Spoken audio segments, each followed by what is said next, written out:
लालबागच्या राजाच्या विसर्जनाची कालपासून लालबागच्या राजाची विसर्जन मिरवणूक सुरू आहे। ही शान कुणाची लालबागच्या राजाची अशी घोषणाबाजी करत अद्यापही भाविकांचा तोच उत्साह, गणेश भक्तांचा तोच उत्साह पाहायला मिळतोय।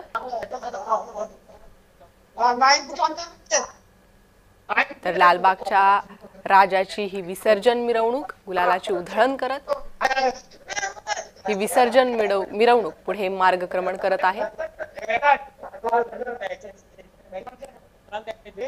पुण्यातील विसर्जन मिरवणुका, मुंबईतील विसर्जन मिरवणुका या काल पार पडलेल्या आहे। मात्र लालबागच्या राजाचं विसर्जन अद्याप बाकी आहे। सर्व भक्तांना दर्शन देत लालबागचा राजा गिरगाव चौपाटीकडे मार्गक्रमण करत आहे। मुंबईतील गिरगाव चौपाटीवर लालबागच्या राजाचं विसर्जन पार पडेल। अद्यापही भाविकांचा मोठा गोतावळा लालबागच्या राजाच्या आजूबाजूला दिसतोय। काल दिवसभर ढोल ताशांचं पथक गुलालाची उधळण करत लालबागचा राजा पुढे पुढे मार्गक्रमण करत होता। रस्त्याच्या दुतर्फा लालबागच्या राजाचं दर्शन घेण्यासाठी भाविकांची गर्दी। लालबागच्या राजाला अखेरचा निरोप देण्यासाठी कालपासून मूर्तीसोबत पुढे चाललेले भाविक असा हा लालबागच्या राजाचा ताफा गिरगाव चौपाटीच्या दिशेने मार्गक्रमण करतोय।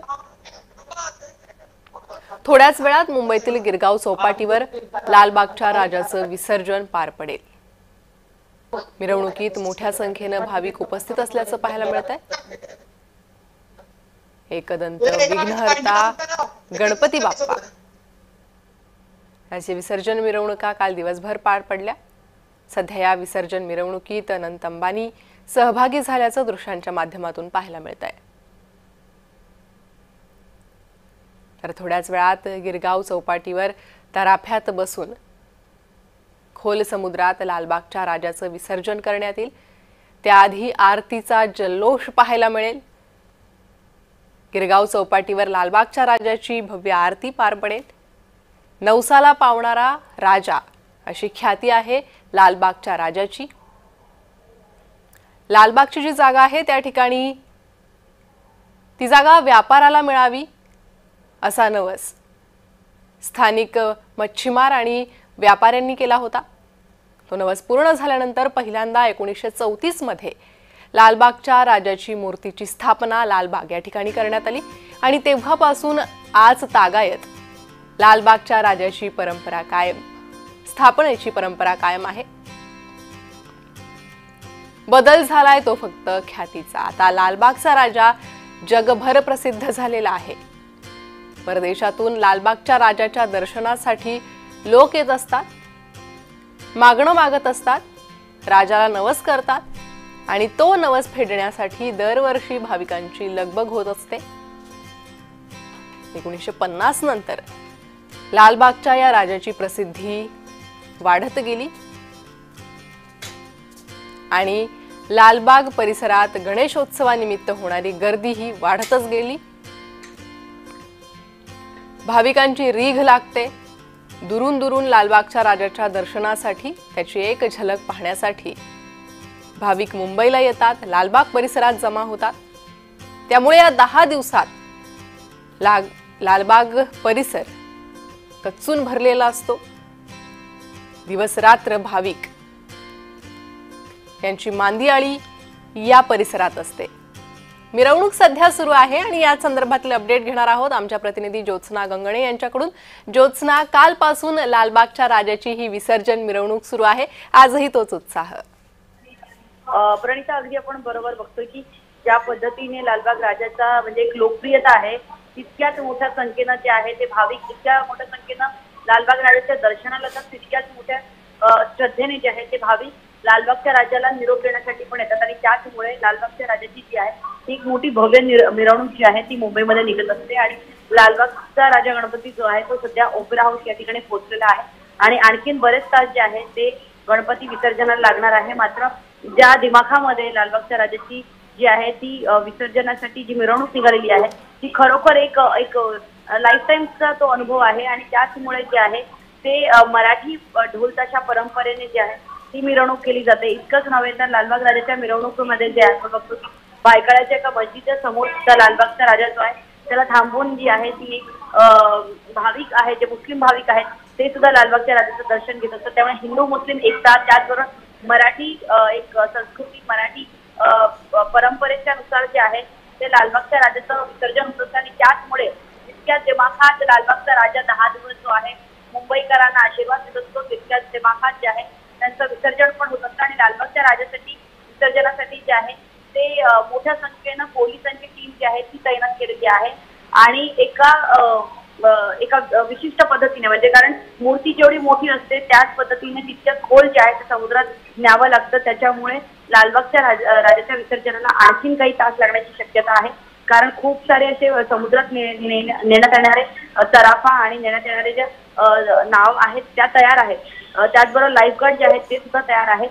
मात्र किती जणांची टीम जी आहे लालबाग राजाच्या विसर्जनासाठी समुद्रात जाईल ही एक आधीच ठरलेलं असतं आणि त्याच दृष्टीने जे आहे ते लालबागच्या राजाची विसर्जनासाठी किती भाविक असतील आणि त्यानंतर समुद्रात नेताना किती कार्यकर्ते असतील हे फार महत्त्वाचं असतं कारण पोलिसांची एक विशेष परमिशन आणि कोस्टगार्डची एक विशेष परमिशन जी आहे ती मोठ्या गणपती मंडळांना असते की ते समुद्राच्या अगदी आतमध्ये जाऊन लालबागच्या राजाचं किंवा इतर अनेक मंडळं जे आहेत त्यांच्या मोठ्या गणपतीचं विसर्जन करता येईल जेणेकरून निसर्गाचं सुद्धा हानी होणार नाही आणि भाविकांना सुद्धा ज्यांना लालबागच्या राजाचं मुखदर्शन करता आलं किंवा चरण स्पर्श करता आलं किंवा त्यांना गर्दीमुळे बघता नाही आलं अशा भाविकांसाठी सुद्धा हा अविस्मरणीय क्षण असतो कारण जेव्हा विसर्जनासाठी मिरवणूक निघते त्यावेळेस सुद्धा मोठ्या संख्येनं भाविक जे आहेत त्या या विसर्जन मिरवणुकीमध्ये सामील होत असतात आणि तीच खासियत जी आहे ती लालबागच्या गणपतीची आहे कारण आपल्याला माहिती आहे की लालबागचा राजा हा जो गणपती आहे तो परंपरेने पाहायला गेला तर तो इकडच्या भूमिपुत्रांचा म्हणजे कोळी बांधवांचा तो गणपती आहे नवसाला पावणारा तो गणपती आहे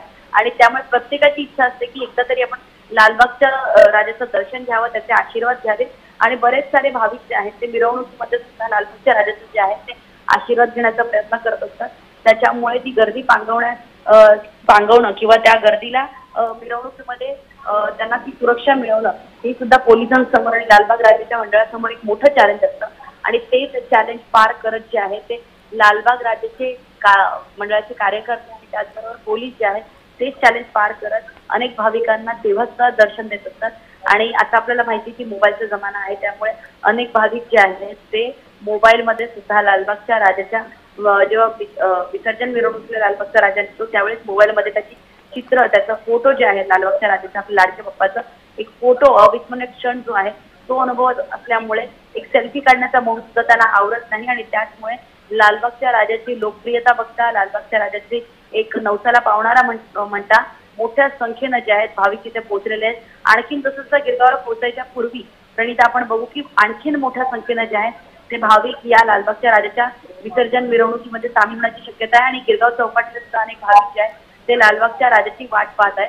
आपण बघितलं तर काल जे आहे ते अनेक घरगुती गणपतींचं जे आहे ते विसर्जन झालेलं आहे त्यामुळे आता फक्त मोठे मंडळ सार्वजनिक मोठे मंडळ जे आहे ज्याच्यामध्ये खास करून चिंतामणीचा चिंचपोकळीचा चिंतामणी असतो मुंबईचा राजा असतो गणेश गल्लीचा गणपती असतो किंवा लालबागचा राजा असतो यांच्या मिरवणुकीला साधारण जास्त वेळ लागतो आणि ते सुद्धा त्यांचं कोऑर्डिनेशन असतं म्हणजे सार्वजनिक मंडळ जे वेगळे असले तरी कोणता गणपतीला पहिला नेलं जाईल त्याच्यानंतर कोणाची मिरवणूक निघाली हा एक कोऑर्डिनेशन जे आहे ते प्रत्येक मोठ्या गणपती मंडळांना असतं जेणेकरून ज्या ठिकाणी विसर्जन होणार आहे नैसर्गिक स्थळावर त्या ठिकाणी सुद्धा जी आहे ती म्हणजे एकमेकांची गर्दी जी आहे ती एकमेकांना त्यांना त्रास होऊ नये जेव्हा सार्वजनिक मंडळ जे आहेत अशा वेळी त्यांचं एक विविधतेमधलं एकाचं रूप जे आहे विविधतेमधलं एकता जी आहे ती दाखवली जाते आणि त्यामुळे आधी इतर गणपती आणि त्याच्यानंतर लालबाग राजाचं जे टायमिंग असेल म्हणजे टायमिंग जे ठरलं होतं त्याहीपेक्षा नेहमीच जास्त वेळ लागतो पण एक कोऑर्डिनेशन जसं मी सांगितलं की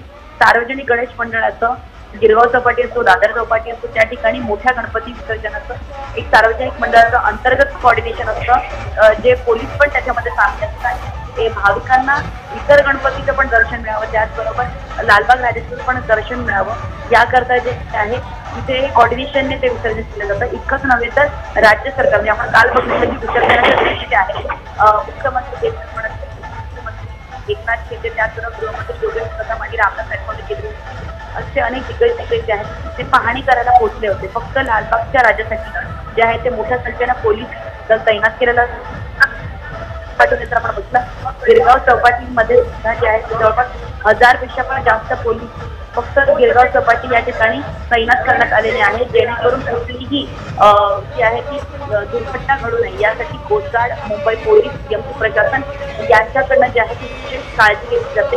ज्यावेळेस मोठ्या गणपतींचं विसर्जन होतं त्यावेळेस जे आहे ते अनेक भाविक जे आहेत ते भावनेच्या भरात समुद्रात जाण्याची पण शक्यता असते. त्यामुळे ठराविक भाविक लोकांना जे आहे ते समुद्रात जाण्याची जी आहे ती परवानगी दिली जाते. त्यासाठी पोलिसांची परवानगी जी आहे ती 3 ते 4 दिवस अगदी मीडियाचं तरी म्हणायला गेलं तरी मीडियाला सुद्धा पोलिसांची परवानगी घेऊनच जे आहे ते गिरगाव समुद्र किनाऱ्यावरती फिरता येतं. जे घरगुती गणपती आहेत त्यांचं विसर्जन झाल्यामुळे कुठेतरी सार्वजनिक गणेश मंडळाला हे एक सोयीचं जातं की घरगुती गणपती जे आहे त्यांचं विसर्जन झाल्यामुळे मग समुद्र किनाऱ्यावरती जे आहे किंवा ज्या ठिकाणी विसर्जन होणार आहे त्या ठिकाणी जास्तीत जास्त मंडळाचे कार्यकर्ते पोहोचतात आणि ज्यावेळेस मिरवणूक निघत असते जे गिरगाव चौपाटीच्या पर्यंत पोहोचेपर्यंत जे आहे ते फक्त भाविकांची किंवा लालबाग राजाचं दर्शन घेण्यासाठी विसर्जनापूर्वी शेवटचं दर्शन घेण्यासाठी त्यांचा आशीर्वाद घेण्यासाठी मोठ्या संख्येनं भाविक गिरगाव चौपाटीपर्यंत येऊ शकतात. पण त्याच्या आतमध्ये म्हणजे गिरगाव चौपाटीच्या समुद्र किनाऱ्यावरती येण्यासाठी सुद्धा एक प्रकारची परमिशन लागते. आणि दुसरी गोष्ट म्हणजे समुद्र किनाऱ्यामध्ये अगदी खोलपर्यंत जे आहे ते मोठ्या गणेश मूर्तींचं विसर्जन केलं जातं आणि त्यापूर्वी जे आहे ते एक लालबाग राजाची एक आरती केली जाते आणि ती आरती लोकांना म्हणजे जास्त भाविकांना जी आहे ती आरती मिस करायची नसते. प्रणिता, खूप महत्वाचं आहे की लालबाग राजाची शेवटची आरती जी आहे शेवटचं त्यांचं दर्शन जे आहे ते गिरगाव चौपाटी या ठिकाणी होणार असल्यामुळे गिरगाव चौपाटी जवळ सुद्धा 1000 पोलिसांपेक्षा जास्त पोलीस तैनात केलेले असून सुद्धा त्या ठिकाणी आणखीन पोलीस दल वाढवण्याची शक्यता आहे. आणि कोस्टगार्डचे जवान जे आहेत ते सुद्धा संपूर्ण मुंबईत जर बघायला गेलं तर गिरगाव चौपाटीमध्ये सर्वाधिक पाहायला मिळतात. याचबरोबर बीएमसी प्रशासनाने जे आहे ते स्वच्छतेची सुद्धा आणि सीसीटीव्ही कॅमेऱ्याची तिथे सोय केलेली आहे. कारण आपल्याला माहिती आहे की दिवसेंदिवस आपले सण जे आहेत ते पर्यावरणपूरक कसे करता येईल या ठिकाणी भाविकांचा असतो, सार्वजनिक मंडळाचा असतो, बीएमसी प्रशासनाचा असतो याकडे त्यांचा जास्त ओढा असतो. आणि राज्य सरकारने सुद्धा त्या पद्धतीचं आव्हान जे आहे ते सार्वजनिक मंडळांना आणि घरगुती गणपतींना केलेलं आहे. पर्यावरणपूरक जे आहे ते आपण सण साजरे करूया आणि त्याच दृष्टीने जे आहे ते बीएमसी प्रशासनाकडनं प्लास्टिकचं निर्माल्य कक्ष वेगळं राहतं, त्याचबरोबर फुलं जी आहेत त्याचं निर्माल्य कक्ष वेगळं राहतं. आणि जसं की सांगितलं की मी एक विशेष पोलीस यंत्रणा जी आहे कारण एवढ्या मोठ्या गर्दीने जर भाविक जमा असतील तर त्या ठिकाणी सुरक्षेचे कडेकोट बंदोबस्त जे आहे ते मुंबई पोलिसांकडनं करण्यात आलेले. प्रणिता, ज्योत्सना, कडेकोट बंदोबस्त पोलिसांचा करण्यात आलेला आहे.